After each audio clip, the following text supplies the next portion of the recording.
No direto de hoje começa nesta segunda a primeira semana municipal da luta antimanicomial. Grande evento com diversas palestras gratuitas fazem parte das atividades. Confira agora a programação na Casa Legislativa. No dia 18 de maio é comemorado o Dia Nacional da Luta Antimanicomial, após confirmação de lei em 2021.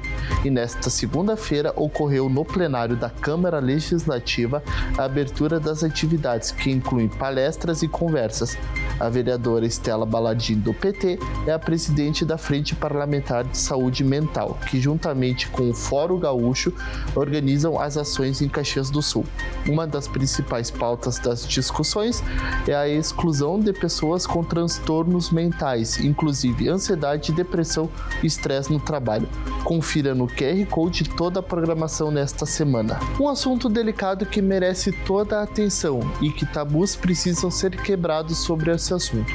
E trocando de assunto, começa nesta semana as inscrições para o Campeonato Nacional de Bocha. Os Jogos Abertos da Bocha Rafa Mundial têm suas inscrições abertas hoje. As equipes podem realizar até o dia 5 de junho pelo telefone 54-3901-1265 ou diretamente na Secretaria Municipal do Esporte e Lazer. Evento que vai ocorrer no dia 7 de junho, em um sábado, terá jogos em diversas canchas da cidade, com sede fixa na Sociedade Esportiva Recreativa Medianeira. Cada equipe poderá ter 2 jogadores reservas, somando até 5 jogadores por equipe.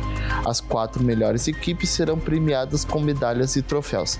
Mais informações no QR Code que aparece na tela. Até o próximo direto com mais notícias de Caxias do Sul. Acompanhe as nossas redes sociais, Instagram e YouTube, @Câmara Caxias.